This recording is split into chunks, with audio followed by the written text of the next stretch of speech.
ಸರ್ಕಾರದ ವಿರುದ್ಧ ಮತ್ತೆ ಕಮಿಷನ್ ಬಾಂಬ್ ಅನ್ನ ಸಿಡಿಸಿದ್ದಾರೆ ವಿಪಕ್ಷ. ಮೈತ್ರಿ ನಾಯಕರು ಒಬ್ಬೊಬ್ಬರಾಗಿ ಇದೀಗ ಕಮಿಷನ್ ವಿಚಾರವನ್ನ ತಿಳಿಸ್ತಾ ಇರೋದು.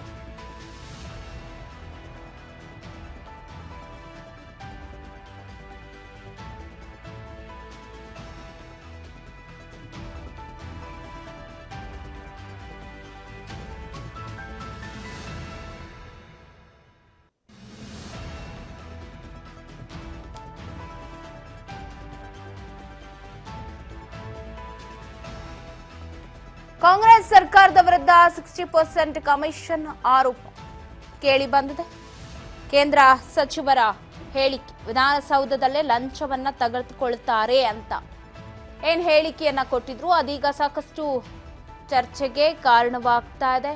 ಕುಮಾರಸ್ವಾಮಿ ಹೇಳಿಕೆಯಿಂದ ರಾಜ್ಯ ಸರ್ಕಾರಕ್ಕೆ ಟೆನ್ಷನ್ ಕೂಡ ಶುರುವಾಗಿದೆ. ಗ್ಯಾರಂಟಿ ಸರ್ಕಾರದ ವಿರುದ್ಧ ಬಾಂಬ್ ಅನ್ನ ಸಿಡಿಸಿದ್ರು. 60% ಕಮಿಷನ್. ಯಾಕೆ ಸರ್ಕಾರಿ ನೌಕರರು ಯಾಕೆ ಆತ್ಮಹತ್ಯೆ ಮಾಡ್ಕೋತಾರೆ, ಗುತ್ತಿಗೆದಾರರು ಯಾಕೆ ಆತ್ಮಹತ್ಯೆ ಮಾಡ್ಕೋತಾರೆ ಅನ್ನೋದು ನಿಮ್ಗೆ ಯಾರಿಗೂ ಗೊತ್ತಿಲ್ಲ. 60% ಕಮಿಷನ್ ದಂಧೆ ನಡೆಸ್ತಾ ಇದ್ದಾರೆ ಸರ್ಕಾರ.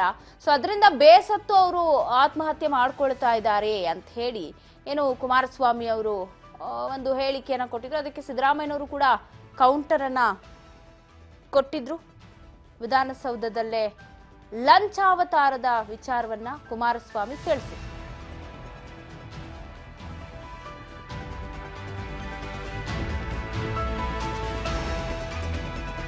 ಮೈತ್ರಿ ನಾಯಕರ ಸಾಲ್ ಆರೋಪಕ್ಕೆ ಸಿದ್ದರಾಮಯ್ಯ ಕೂಡ ಕೌಂಟರ್ ಕೊಟ್ಟಿದ್ದು, ದಾಖಲೆಗಳನ್ನ ಕೊಡಿ ಅಂತ ಹೇಳಿ ಸವಾಲನ್ನ ಎಸೆದಿದ್ದಾರೆ ಸಿಎಂ ಸಿದ್ದರಾಮಯ್ಯ. ಸವಾಲನ್ನ ಸ್ವೀಕರಿಸುತ್ತಾರ ಸಚಿವ ಎಚ್.ಡಿ. ಕುಮಾರಸ್ವಾಮಿ.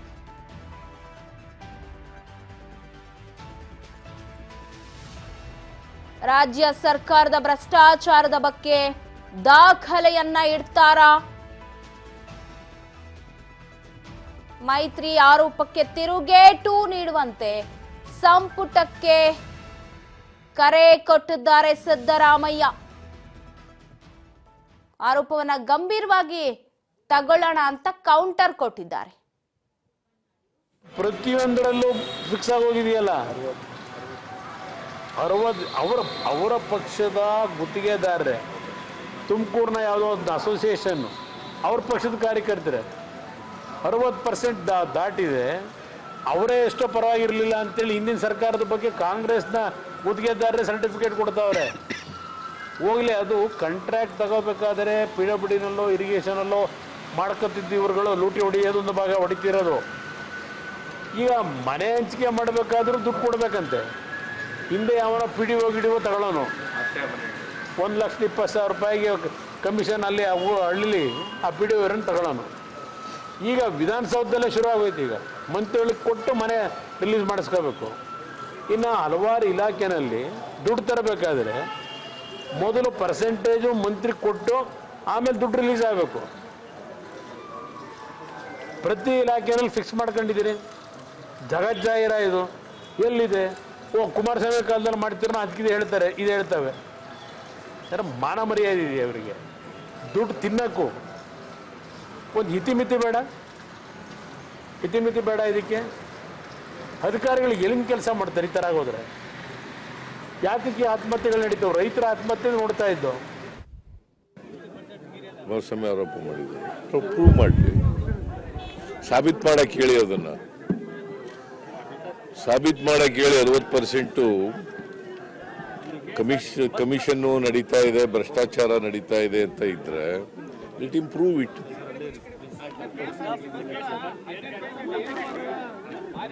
ಬರೀ ಆರೋಪ ಮಾಡೋದಲ್ಲ, ಆರೋಪ ಮಾಡಿದ ಮೇಲೆ ಅದನ್ನ ಸಾಬೀತು ಮಾಡಬೇಕಲ್ವಾ? ಆರೋಪ ಮಾಡಿದ ಮೇಲೆ ಅದನ್ನು ಸಾಬೀತು ಮಾಡ್ತಕ್ಕಂಥ ಕೆಲಸ ಮಾಡಬೇಕಲ್ವಾ? ಬರೀ ವಿರೋಧ ಪಕ್ಷದವರು ಬರೀ ಆರೋಪಗಳು ಮಾಡೋದೇ ಕೆಲಸ ಅಲ್ಲ. ಆರೋಪಗಳನ್ನು ಮಾಡಿದ ಮೇಲೆ ಆರೋಪಗಳನ್ನು ಸಾಬೀತು ಮಾಡ್ತಕ್ಕಂಥ ಕೆಲಸನೂ ಕೂಡ ಮಾಡಬೇಕು. ಮತ್ತು ಆರೋಪಗಳನ್ನು ದಾಖಲಾತಿಗಳ ಮೂಲಕ ಮಾಡಬೇಕು. ದಾಖಲಾತಿ ಇಲ್ಲದೇನೆ, ಆಧಾರ ಇಲ್ಲದೇನೆ ಆರೋಪಗಳನ್ನು ಮಾಡಬಾರ್ದು. ಕುಮಾರಸ್ವಾಮಿ ಆರೋಪ ಮಾಡಿದ್ದಾರೆ, ಪ್ರೂವ್ ಮಾಡಲಿ, ಸಾಬೀತು ಮಾಡಕ್ಕೆ ಹೇಳಿ. ಅದನ್ನು ಸಾಬೀತು ಮಾಡಕ್ಕೆ ಹೇಳಿ 60% ಕಮಿಷನ್. ಎಸ್, ಇದು ಕುಮಾರಸ್ವಾಮಿ ಅವರು ಕೊಟ್ಟಿರೋ ಹೇಳಿಕೆ. ಅದಕ್ಕೆ ಸಿದ್ದರಾಮಯ್ಯನವರು ಕೌಂಟರ್. ಹಿಂದೆ ನೋಡಿ, ಇದೇ ಸರ್ಕಾರ ಬಿಜೆಪಿಯವ್ರ ಮೇಲೆ 40% ಅಂತ ಆರೋಪವನ್ನ ಮಾಡಿತ್ತು. ಈಶ್ವರಪ್ಪನವರ ರಾಜೀನಾಮೆಯನ್ನ ಪಡೆದುಕೊಂಡಿತ್ತು. ಇದೀಗ 60% ಸರ್ಕಾರದ ಮೇಲೆ ಆರೋಪ ಕೇಳಿ ಬಂದಿದೆ. ಇತ್ತ ಕೇಂದ್ರ ಸಚಿವರ ಹೇಳಿಕೆಗೆ ಗೃಹ ಮಂತ್ರಿಗಳು ವ್ಯಂಗ್ಯವಾಡಿದ್ದಾರೆ. ಅವ್ರು ಹೇಳಿರುವ 60% ಹೇಳಿಕೆಗೆ ಪರಮೇಶ್ವರ್ ವ್ಯಂಗ್ಯವಾಡಿದ್ದಾರೆ.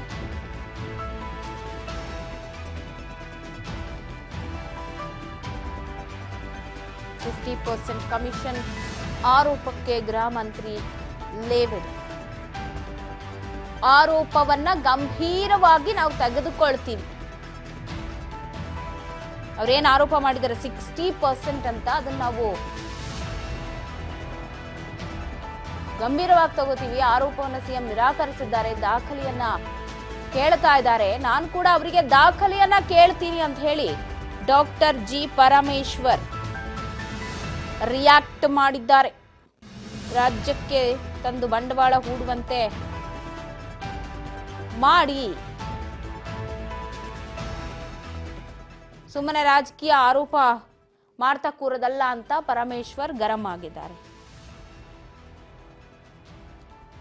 60% ವಿಚಾರಕ್ಕೆ ಗೃಹ ಮಂತ್ರಿಗಳ ಲೇವಡಿ. ಗಂಭೀರವಾಗಿ ಆರೋಪವನ್ನ ಮಾಡಿದರೆ ನಾವು ಕೂಡ ಅಷ್ಟೇ ಗಂಭೀರವಾಗಿ ಅದನ್ನು ತಗೊಳ್ತೀವಿ. ಬಟ್ ಅದನ್ನು ನಿರಾಕರಿಸಿದ್ದಾರೆ ಸಿಎಂ ಸಿದ್ದರಾಮಯ್ಯನವರು. ಯಾಕಂದ್ರೆ ದಾಖಲೆಗಳನ್ನ ಕೊಡಿ ಅಂತ ಹೇಳಿ. ಸೊ ದಾಖಲೆಗಳಿದ್ರೆ ಕೊಡ್ಲಿ. ಯಾರು 60% ತಗೊಂಡಿದ್ದಾರೆ ಏನು ಎತ್ತ ಅಂತಾನೆ ಈಗಾಗಲೇ ಹೇಳಿದೆ. ಹಿಂದೆ 40% ಅಂತ ಇವ್ರು ಆರೋಪ ಮಾಡಿದ್ರೆ ಇಲ್ಲಿ 60% ವರೆಗೂ ಇಲ್ಲಿ ಆರೋಪವನ್ನ ಮಾಡ್ತಾ ಇರೋದು. ಎಷ್ಟರ ಮಟ್ಟಿಗೆ ನಿಜ ಸುಳ್ಳು ಗೊತ್ತಿಲ್ಲ. ಸೊ ಏನಾಗ್ತಿದೆ ಈ ಕೆಸರೆರ ಚಟೆ ಬಗ್ಗೆ ಮತ್ತಷ್ಟು ಅಪ್ಡೇಟ್ಸ್ ಅನ್ನ ಕೊಡ್ತಾ ಹೋಗ್ತಾರೆ ಪ್ರತಿನಿಧಿ ಬಸವರಾಜ್ ಫೋನ್ ಸಂಪರ್ಕದಲ್ಲಿದ್ದಾರೆ. ಬಸವರಾಜ್, ಹಿಂದೆ ಬಿಜೆಪಿ ಸರ್ಕಾರದಲ್ಲಿದ್ದಂಥ ಸಂದರ್ಭದಲ್ಲಿ ಕಾಂಗ್ರೆಸ್ 40% ಆರೋಪವನ್ನ ಮಾಡಿ ಈಶ್ವರಪ್ಪನವರ ರಾಜೀನಾಮೆ ತೆಗೆದುಕೊಂಡಿತ್ತು. ದೊಡ್ಡ ಮಟ್ಟಕ್ಕೆ ಒಂದು ಸೆಟ್ ಮಾಡಿತ್ತು. ಎಲ್ಲೋ ಕಮಿಷನ್ ಅನ್ನ ತೆಗೆದುಕೊಳ್ತಾರೆ, ಭ್ರಷ್ಟಾಚಾರ ಅನ್ನೋದು ತಾಂಡವವಾಡ್ತದೆ, ಸಂತೋಷ್ ಪಾಟೀಲ್ ಇದರಿಂದನೇ ಆತ್ಮಹತ್ಯೆ ಮಾಡ್ಕೊಂಡ್ರು ಅಂತ. ಅವರಿಗೆಲ್ಲೋ ರೀಕೌಂಟರ್ ಕೊಡ್ತಿದಾರ ಮೈತ್ರಿ ನಾಯಕರೀಗ 60% ಅಂತ ಹೇಳಿ ಏನು ಅಂತ? ಪವಿತ್ರ, ಒಂದ್ ಕಡೆ ರಾಜ್ಯದಲ್ಲಿ ಸರ್ಕಾರಗಳು ಬಂದ ಸಂದರ್ಭದಲ್ಲಿ ಈ ಪರ್ಸೆಂಟೇಜ್ ಲೆಕ್ಕದಲ್ಲಿ ಭ್ರಷ್ಟಾಚಾರ ನಡೀತಾ ಇದೆ ಅನ್ನುವಂಥದ್ದು ಕೂಡ ಪ್ರಮುಖವಾಗಿರ್ತಕ್ಕಂಥ ಆರೋಪ ಇರುವಂಥದ್ದು. ಹಿಂದೆ ಬಿಜೆಪಿ ಸರ್ಕಾರ ಇರುವಂತ ಸಂದರ್ಭದಲ್ಲಿ ಕಾಂಗ್ರೆಸ್ ಸೇರಿದಂತೆ ಹಲವು ಸಂಘ ಸಂಸ್ಥೆಗಳು ಕೂಡ 40% ಅಂತಕ್ಕಂಥ ಆರೋಪವನ್ನು ಕೂಡ ಮಾಡಿದ್ರು. ಆ ಆರೋಪನ ದೊಡ್ಡ ಮಟ್ಟದಲ್ಲಿ ತೆಗೆದುಕೊಂಡು ಹೋಗಿರ್ತಕ್ಕಂಥದ್ದು ಕಾಂಗ್ರೆಸ್ ಪಕ್ಷದ ನಾಯಕರು. ಈ ಒಂದು ಹಿನ್ನೆಲೆಯಲ್ಲಿ ಗ್ಯಾರಂಟಿ ಸರ್ಕಾರ ಬರಬೇಕಾದ್ರೆ ಅದು ಕಾರಣ ಅನ್ನುವಂಥದ್ದು ಕೂಡ ಇರ್ತಕ್ಕಂಥ ವಿಚಾರ. ಆದ್ರೆ ಇಲ್ಲಿ ಪ್ರಮುಖವಾಗಿ ಇದೀಗ ಕಾಂಗ್ರೆಸ್ ಸರ್ಕಾರ ಇರುವಂತದ್ದು ಏನು ಇವರು ಆ ಒಂದು ವಿರೋಧ ಪಕ್ಷ ಸ್ಥಾನದಲ್ಲಿ ಇದ್ದಾಗ ಆರೋಪ ಮಾಡಿದ್ರು. ಆದ್ರೆ ಇವರದೇ ಸರ್ಕಾರ ಇರುವಂತ ಸಂದರ್ಭದಲ್ಲಿ ಈಗಲೂ ಕೂಡ ಒಂದು ಪರ್ಸೆಂಟೇಜ್ ಲೆಕ್ಕದಲ್ಲಿ ಭ್ರಷ್ಟಾಚಾರ ನಡೀತಾ ಇದೆ ಅನ್ನುವಂತ ನಿಟ್ಟಿನಲ್ಲಿ ಕೂಡ ಆರೋಪ ಇರ್ತಕ್ಕಂಥದ್ದು. ಏನು ಕೇಂದ್ರ ಸಚಿವರಾಗಿರ್ತಕ್ಕಂಥ ಕುಮಾರಸ್ವಾಮಿ ಅವರು ಕೂಡ ಆರೋಪ ಮಾಡಿರ್ತಕ್ಕಂಥದ್ದು ಈ ಸರ್ಕಾರದಲ್ಲಿ 60% ಕಮಿಷನ್ ನಡೀತಾ ಇದೆ ಅನ್ನುವಂಥದ್ದು. ಗುತ್ತಿಗೆದಾರರು ಹೇಳ್ತಾ ಇದ್ದಾರೆ, ಹಿಂದೆ ಬಿಜೆಪಿ ಸರ್ಕಾರ ಇದ್ದಾಗಲೂ ಎಲ್ಲೋ ಒಂಚೂರು ಚೆನ್ನಾಗಿತ್ತು, ಆದ್ರೆ ಈ ಸರ್ಕಾರ ಬಂದ ಮೇಲೆ ಇವರು ಕೂಡ 60% ಕಮಿಷನ್ ತೆಗೆದುಕೊಳ್ತಾ ಇದ್ದಾರೆ ಅನ್ನುವಂತ ಆರೋಪವನ್ನು ಕೂಡ ಇರ್ತಕ್ಕಂಥದ್ದು. ಒಂದ್ ಕಡೆ ಏನು ವಿಧಾನಸೌಧದಲ್ಲಿ ಸಚಿವರು ರಾಜಾರೋಷವಾಗಿ ಕಮಿಷನ್ ಪಡೆದುಕೊಳ್ತಾ ಇದ್ದಾರೆ ಅನ್ನುವಂಥದ್ದನ್ನು ಕೂಡ ಕುಮಾರಸ್ವಾಮಿ ಅವರು ಆರೋಪ ಮಾಡಿರ್ತಕ್ಕಂಥದ್ದು. ಈ ಒಂದು ಹಿನ್ನೆಲೆಯಲ್ಲಿ ಇದನ್ನ ಸಿಎಂ ಸಿದ್ದರಾಮಯ್ಯವರು ಕೂಡ ದಾಖಲೆ ಕೊಡಿ ಅನ್ನುವಂತ ಮಾತನ್ನು ಕೂಡ ಹೇಳಿರ್ತಕ್ಕಂಥದ್ದು. ಅದರಂತೆ ಇವತ್ತು ಗೃಹ ಸಚಿವರಾಗಿರ್ತಕ್ಕಂಥ ಪರಮೇಶ್ವರ್ ಅವರು ಕೂಡ ಏನು ಕುಮಾರಸ್ವಾಮಿ ಅವರು ಕೇಂದ್ರ ಸಚಿವರು ಮತ್ತೆ ಹಿರಿಯ ನಾಯಕರು ಕೂಡ ಹೌದು. ಈ ಒಂದು ನಿಟ್ಟಿನಲ್ಲಿ ಅವರು ಜವಾಬ್ದಾರಿತವಾಗಿ ಮಾತನಾಡಬೇಕು. ಏನು 60% ಅಂತಕ್ಕಂಥದ್ದು ಆರೋಪವನ್ನು ಮಾಡ್ತಾರೆ, ಅದಕ್ಕೆ ಸರಿಯಾಗಿರ್ತಕ್ಕಂಥ ದಾಖಲೆ ಕೊಡ್ಲಿ. ದಾಖಲೆ ಇದ್ರೆ ನಾವು ತನಿಖೆ ಮಾಡ್ತೀವಿ. ಹಿಂದೆ ನಾವು ಆರೋಪ ಮಾಡಿರ್ತಕ್ಕಂಥದ್ದಲ್ಲ 40% ಅಂತಕ್ಕಂಥದ್ದು. ಅದು ಗುತ್ತಿಗೆದಾರ ಸಂಘದ ಅಧ್ಯಕ್ಷರಾಗಿ ಕೆಂಪಣ್ಣ ಅವರು ಮಾಡಿರ್ತಕ್ಕಂಥದ್ದು, ನಾವು ಮಾಡಿರ್ಲಿಲ್ಲ. ಹಾಗಾಗಿ ಈಗ ಕುಮಾರಸ್ವಾಮಿ ಅವರು ಸುಮ್ಮನೆ ಆರೋಪ ಮಾಡಿರುವಂತದ್ದು ಎಷ್ಟರ ಮಟ್ಟಿಗೆ ಸರಿ ಅನ್ನುವಂಥದ್ದನ್ನ ಪರಮೇಶ್ವರ್ ಹೇಳಿರ್ತಕ್ಕಂಥದ್ದು. ಹಾಗಾಗಿ ಇದಕ್ಕೆ ಸೂಕ್ತವಾಗಿರ್ತಕ್ಕಂಥ ದಾಖಲೆ ಕೊಡ್ಲಿ ಕೊಡ್ಲಿ ಅನ್ನುವಂಥದ್ದನ್ನು ಕೂಡ ಪರಮೇಶ್ವರ್ ಕುಮಾರಸ್ವಾಮಿ ಅವರ ಒಂದು ಆರೋಪಕ್ಕೆ ತಿರುಗೇಟನ್ನು ನೀಡಿರ್ತಕ್ಕಂಥದ್ದು. ಆದ್ರೆ ಪವಿತ್ರ ಇಲ್ಲಿ ಒಂದು ಈಗ ಕುಮಾರಸ್ವಾಮಿ ಅವರು ಏನು ಆರೋಪ ಮಾಡ್ತಿದ್ದಂತೆ ಎಲ್ಲೊಂದ್ ಕಡೆ ಸಿಎಂ ಸಿದ್ದರಾಮಯ್ಯ ಅವರ ಕೆಂಗನಿ ಕೂಡ ಇದು ಗುರಿಯಾಗಿದೆ ಅನ್ನುವಂಥದ್ದು. ಯಾಕಂದ್ರೆ ಹಿಂದೆ ಇವರು ಕೂಡ ಪರ್ಸೆಂಟೇಜ್ ಆರೋಪ ಮಾಡೇ ದೊಡ್ಡ ಮಟ್ಟದಲ್ಲಿ ಸರ್ಕಾರ ರಚನೆ ಆಗಿದೆ. ಆದ್ರೆ ಈ ಒಂದು ಸಂದರ್ಭದಲ್ಲಿ ಕೂಡ ಗುತ್ತಿಗೆದಾರರು ಆಗಿರ್ಬೋದು, ಸಾಕಷ್ಟು ನಾಯಕರು ಕೂಡ ಮತ್ತೆ ಈ ಬಾಕಿ ಬಿಲ್ ಗುತ್ತಿಗೆದಾರ ಏನು ಹಣವನ್ನು ಕೂಡ ವಾಪಸ್ ಕೊಟ್ಟಿಲ್ಲ, ಇನ್ನೂ ಕೂಡ ಬಾಕಿ ಉಳಿದಿದೆ ಸರ್ಕಾರದಲ್ಲಿ ಅನ್ನುವಂತ ಆರೋಪ ಇದೆ. ಮತ್ತೆ ಈಗ ಕುಮಾರಸ್ವಾಮಿ ಅವರು ಕೂಡ ಆರೋಪ ಮಾಡ್ತಾ ಇದ್ದಾರೆ. ಹಾಗಾಗಿ ಇದಕ್ಕೆ ಸರಿಯಾಗಿರ್ತಕ್ಕಂಥ ಉತ್ತರ ಕೊಡಬೇಕು ಅನ್ನುವಂಥದ್ದು ಕೂಡ ಸಿಎಂ ಅವರು ಎಲ್ಲ ಸಚಿವರು ಕೂಡ ಖಡಕ್ ಆಗಿರೋ ಸೂಚನೆ ಕೊಟ್ಟಿದ್ದಾರೆ ಅನ್ನುವಂತಹ ಮಾಹಿತಿ ಕೂಡ ಇರುವಂತದ್ದು. ಆರೋಪ ಮಾಡಿದ ಸಂದರ್ಭದಲ್ಲಿ ಅದಕ್ಕೆ ಸರಿಯಾದ ದಾಖಲೆ ಕೊಡಬೇಕು. ದಾಖಲೆ ಇಲ್ಲದೆ ಮಾಡಿದ್ರೆ ಅದು ಎಲ್ಲ ಒಂದ್ ಕಡೆ ಗಾಳಿಯಲ್ಲಿ ಗುಂಡು ಹಾರಿಸಿದಂಗೆ ಆಗುತ್ತೆ. ಹಾಗಾಗಿ ಇದಕ್ಕೆ ಸರಿಯಾಗಿರ್ತಕ್ಕಂಥ ತಿರುಗೇಟನ್ನು ಕೊಡ್ಲೇಬೇಕು ಅನ್ನುವಂಥದ್ದು ಸಿಎಂ ಸಿದ್ದರಾಮಯ್ಯ ಅವರು ಹೇಳಿರ್ತಕ್ಕಂಥದ್ದು. ಈ ಒಂದು ಬೆನ್ನಲ್ಲೇ ಹಲವಾರು ಸಚಿವರು ಕೂಡ ಈ ಕುಮಾರಸ್ವಾಮಿ ಅವರ ಆರೋಪಕ್ಕೆ ತಿರುಗೇಟನ್ನು ಕೊಡ್ತಾ ಇದ್ದಾರೆ. ಪವಿತ್ರ, ಥ್ಯಾಂಕ್ ಯು ಬಸವರಾಜ್ ಮಾಹಿತಿಗಾಗಿ. ಒಟ್ಟಾರೆ ಕೇಂದ್ರ ಸಚಿವರು ಕುಮಾರಸ್ವಾಮಿ ಕೊಟ್ಟಂತಹ ಹೇಳಿಕೆಗೆ ಇದೀಗ ಕಾಂಗ್ರೆಸ್ ನಾಯಕರು ಒಬ್ಬೊಬ್ಬರಾಗಿ ರಿಯಾಕ್ಟ್ ಮಾಡ್ತಾ ಇದ್ದು, ನಾವೊಂದು ಅದನ್ನ ಒಪ್ಕೊಳ್ಳಲ್ಲ, ದಾಖಲೆ ಇದ್ರೆ ಕೊಡ್ಲಿ, ದಾಖಲೆಯನ್ನ ನೋಡಿ ಅದಾದ ನಂತರ ಇದರ ಸತ್ಯಾಸತ್ಯತೆ ನೋಡ್ತೀವಿ ಅಂತ ಹೇಳಿದರೆ. ಸೊ ನೋಡೋಣ 60% ಆರೋಪ ಎಲ್ಲಿಗೆ ಹೋಗಿ ನಿಲ್ಲತ್ತೆ, ಏನು ಎತ್ತ ಅಂತ. ಸರ್ಕಾರ ಅಂತೂ ಇದನ್ನ ಗಂಭೀರವಾಗಿ ಪರಿಗಣನೆಗೆ ತೆಗೆದುಕೊಳ್ತೀವಿ ಅಂತ ಕೂಡ ಹೇಳಿದ್ದಾರೆ. ಸೊ ನೋಡೋಣ ನಿರುಪಸ್ಥರ ದಾಖಲೆಯನ್ನ ಕೊಟ್ಟು ಏನ್ ಆಗತ್ತೆ ಅಂತ. ಕುಮಾರಸ್ವಾಮಿ ಅವರು ಈ ರಾಜ್ಯದಲ್ಲಿ ಮುಖ್ಯಮಂತ್ರಿ ಆಗಿದ್ದಂಥವರು, ಕೇಂದ್ರದಲ್ಲಿ ಬಹಳ ಪ್ರಭಾವಿ ಖಾತೆಯನ್ನು ಹೊಂದಿರತಕ್ಕಂಥವರು. ಅವರು ಮಾತನಾಡಿದ್ದಾರೆ ಅಂದರೆ ನಾವೆಲ್ಲ ಅದನ್ನು ಸ್ವಲ್ಪ ಗಂಭೀರವಾಗಿ ತಗೊಳ್ತೇವೆ. 60% ಕಮಿಷನ್ ತಗೊಳ್ತಾ ಇದ್ದಾರೆ ಸರ್ಕಾರದಲ್ಲಿ ಅನ್ನೋ ಮಾತನ್ನೇನು ಅವ್ರು ಆಡಿದ್ದಾರೆ. ಅದು ಮುಖ್ಯಮಂತ್ರಿಗಳಾಗಲೇ ಈಗ ಅದನ್ನು ಡಿನೇ ಮಾಡಿದ್ದಾರೆ. ಮತ್ತು ನೀವು ಏನು ಹೇಳ್ತಾ ಇದ್ದೀರಾ ಅದಕ್ಕೆ ಪುರಾವೆಗಳಿದ್ದರೆ ಕೊಡಿ ಅಂತ ಹೇಳಿದ್ದಾರೆ. ನಾನು ಕೂಡ ಮಾನ್ಯ ಕುಮಾರಸ್ವಾಮಿ ಅವ್ರಿಗೆ ಕೇಳೋದೇನು ಅಂದರೆ, ನಿಮ್ಮ ಹತ್ರ ಡಾಕ್ಯುಮೆಂಟ್ಸ್ ಇದ್ದರೆ ಅದನ್ನು ಕೊಡಿ. ಯಾರು ತಗೊಂಡಿದ್ದಾರೆ, ಯಾರು 60% ಕಮಿಷನ್ ತಗೊಂಡಿದ್ದಾರೆ, ಅದನ್ನು ಎಕ್ಸಾಮಿನ್ ಮಾಡಿಸೋಣ, ತನಿಖೆ ಮಾಡಿಸೋಣ. ಮತ್ತು ಅವ್ರು ಯಾರು ತೊಗೊಂಡಿದ್ದಾರೆ ಒಂದು ವೇಳೆ ಪ್ರೂವ್ ಆದರೆ ಅವ್ರ ಮೇಲೆ ಕ್ರಮನೂ ತಗೊಳ್ಳೋಣ. ಸುಮ್ಮನೆ ಗಾಳಿನಲ್ಲಿ ಗುಂಡು ಹೊಡೆಯೋದು ಬೇಡ. ನಿಮ್ಮ ಹತ್ರ ಡೆಫಿನೆಟ್ಟು ಪ್ರೂಫ್ ಇದ್ದರೆ ಅದನ್ನು ಕೊಡಿಯಲ್ಲ. ಈಗ ಕೆಂಪಣ್ಣವರು ನಾವು ಯಾರು ಹೇಳಲಿಲ್ಲ, ಮೊದಲು ಕೆಂಪಣ್ಣವ್ರು ಹೇಳಿದ ಮೇಲೆ, ಪ್ರಧಾನಮಂತ್ರಿಗಳಿಗೆ ಅವ್ರ ಪತ್ರ ಬರೆದ ಮೇಲೆ, ಸ್ಪೆಸಿಫಿಕ್ ಕೇಸಸ್ಗಳು ಹೇಳಿದ ಮೇಲೆ ನಾವು ಅದನ್ನು ಸಾರ್ವಜನಿಕವಾಗಿ ಮಾತನಾಡೋದಕ್ಕೆ ಶುರು ಮಾಡಿದೆವು. ಆ ರೀತಿ ನಿಮ್ಮ ಹತ್ರ